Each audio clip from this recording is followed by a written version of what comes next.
இப்பயும் சொல்றேன், அதே அட்வொகேட் தான் என்ன பண்ணானா பிரபு, என்கிட்ட நான் சொன்னேன், எங்க இது மாதிரிலாம் கேக்குறாங்கன்னு நான் அவன் காதுல கூட இன்டர்வியூல கேட்டேன். இது மாதிரிலாம் சொல்றாங்க என்னன்னா, அப்படி சொல்லுன்னா.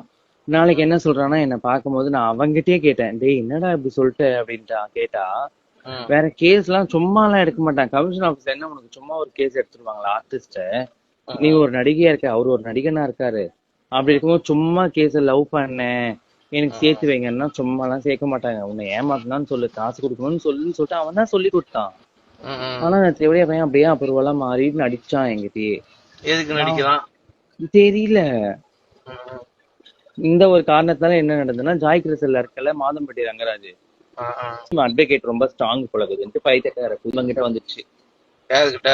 இவன் பிரபு கிட்ட. இந்த நாய்கிட்ட வந்து இந்த நாய் தான் அப்படி இப்படின்னு செல்வாக்கு கில்வாக்குவான்ல, அதை ஏதோ கரெக்ட் பண்ணிட்டான். அது அங்கிள் சோக்கு தான். அது இவன் கூட கரெக்ட் ஆயிட்டு நல்லா ஃப்ரெண்டா பேசிட்டு அப்படி இப்படின்னு மீட் பண்ணிக்கிட்டு அது இதுன்னு பண்ணிக்கிட்டு சிஎம் வரைக்கும் பார்க்க போயிடுச்சு. ஜாய் கிருஷ்ணாவா? ஆமா.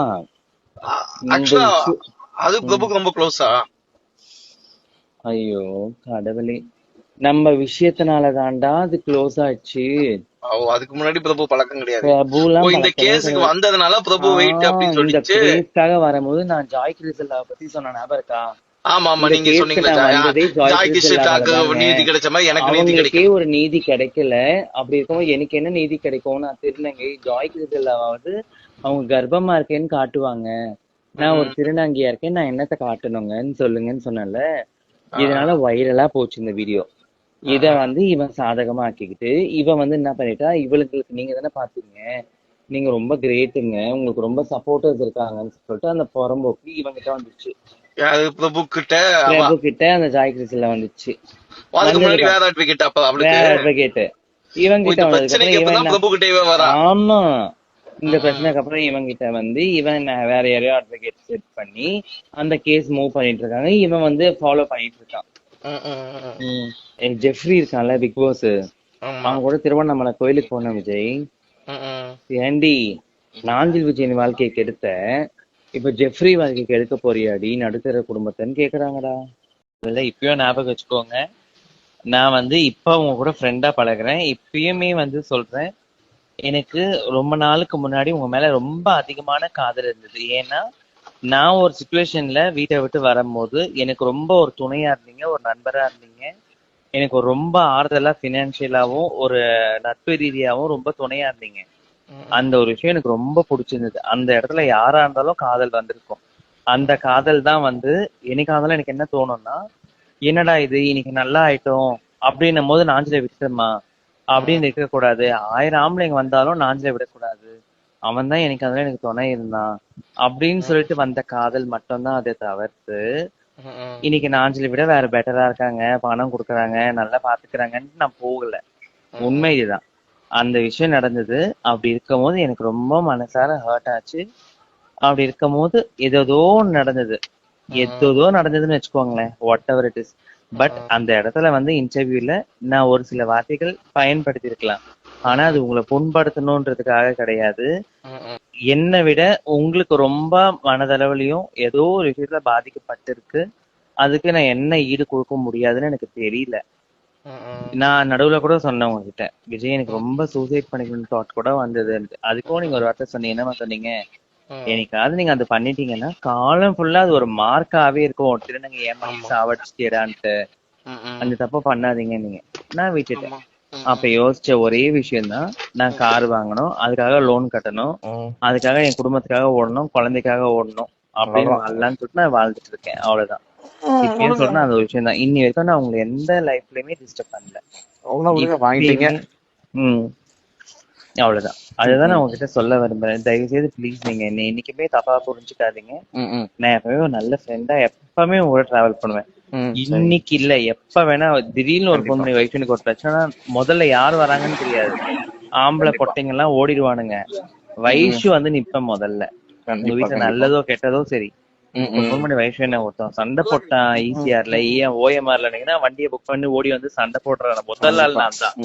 மத்த ஆம்பளைங்க பேர் புகழ் இந்திரஜா ரோபோ சங்கர் அவங்க எல்லாம் வரமாட்டாங்க. மறுநாள் காலைல வந்து ஆறுதல் சொல்லுவாங்க. நான் ஓடி வருவேன். விஜய் உனக்கு ஒன்னா நான் வர வேண்டாம், அதுதான் ஃப்ரெண்ட்ஷிப். அதை ஞாபகம் வச்சுக்கோங்க. ஏதோ நான் உங்களை ஹர்ட் பண்ணியிருந்தேன்னா தெரியாம என்ன மன்னிச்சிடுங்க, சரியா? சரிங்க, நான் ஊருக்கு போயிட்டு வந்துட்டு அடிக்கிறேன். ஓகேங்க, ஓகே, நன்றி, bye, good night. Thank you, good night.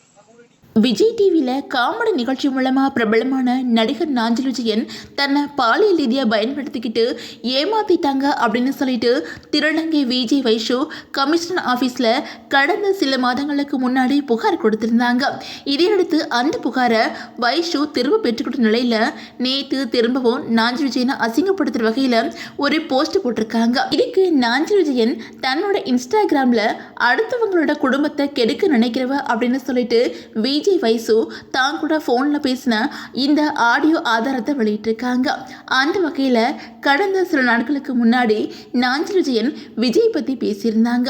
அதில் அவங்க நடிகை திரிசாவோட ஒரு திருமணத்தில் கலந்துக்கிட்டா நல்ல தோழியாக ஒரு நண்பனாக கலந்துக்கலாம் இல்லையா? மனசாட்சியத்தோடு சொல்லுங்க, நம்ம எத்தனை பேர் நம்முடைய நண்பர்கள் தோழிகளோடு இந்த மாதிரி ஃபங்க்ஷனுக்கு போவோம், பார்க்குற கண்கள்லாம் அப்படி தப்பாக பேசுனா எப்படிங்க? அவர் நடிகர் விஜய் அவர்களும் சினிமா துறையில இருக்காங்க, திரிசா அவர்களும் சினிமா துறையில இருக்காங்க. ரொம்ப நாட்கள் பேசி இருக்கலாம். எதர்ச்சியாக நீங்க போறீங்களா, நானும் கூட வரேன்னு சொல்லி கூட வந்திருக்கலாம். இதற்கெல்லாம் அவர் உட்கார்ந்து உங்களுக்கு விளக்கம் கொடுத்துட்டு இருந்தா இதை விட முட்டாள்தனம் இந்த உலகத்தில் எதுவும் கிடையாது என்பது தளபதி அவர்களுக்கு தெரியும். நீங்க போடுற இந்த விமர்சனங்கள்னால அவங்களுடைய குடும்பத்துல உள்ளவங்களுக்கு எவ்வளவு பாதிப்பை ஏற்படுத்தும். அதை தயவு செய்து கொஞ்சமாவது மைண்ட்ல வச்சுங்க. ஒருவேளை திரிசா அவர்களை அவர் திருமணம் செய்து கொள்ள போகிறார் என்றால் அவர் சொல்லட்டும், அதற்கப்புறம் நம்ம தெரிந்துப்போம், மனதார வாழ்த்துவோம். அந்த வகையில் நாஞ்சில் விஜயனோட இந்த வீடியோ சோசியல் மீடியாவில் வைரலான நிலையில் நடிகை விஜய் வைஷு தன்னோட இன்ஸ்டாகிராம் பக்கத்தில் நாஞ்சில் விஜயன் கூட இருக்கிற ஃபோட்டோவை ஷேர் பண்ணி, நீங்கள் விஜய்க்கு சப்போர்ட் பண்ணுறீங்க, ஆனால் என்னோட மனசை மட்டும் புரிஞ்சிக்காம என்னை புறக்கணிக்கிறீங்க அப்படின்னு குறிப்பிட்டிருந்தாங்க. அதோட அவங்க ஒரு ரீல்ஸ் வீடியோவுமே ஷேர் பண்ணியிருக்காங்க. அந்த வீடியோவில் நாஞ்சில் விஜயன் மற்றும் வைஷு இவங்க 2 பேரும் சேர்ந்து சேதுபதி பாட்டுக்கு ரீல்ஸ் பண்ணியிருக்காங்க. இந்த வீடியோ சோசியல் மீடியாவில் வைரல் ஆகி வந்துகிட்டு இருக்குது. இதையடுத்து நாஞ்சில் விஜயன் வைஷுவோட மாஸ்டர் பிளான் அப்படின்னு சொல்லிட்டு இந்த வீடியோவை வெளியிட்டிருக்காங்க. அந்த வீடியோவை வெளியிட்டிருக்கிற நாஞ்சில் விஜயன் கேப்ஷன்ல என்ன சொல்லியிருக்காங்க அப்படின்னா, இப்போ புரியுதா இவனோட சுயரூபம் என்ன அப்படின்னு, தான் புகழடையணும் அப்படிங்கிறதுக்காக அடுத்தவங்களோட குடும்பத்தை பற்றி கூட கவலைப்படாம கேடி விளைவிக்கிறவ இவளை திருநங்கை சமுதாயத்தில் இருக்கிற மற்றவங்க தான் கண்டிக்கணும்.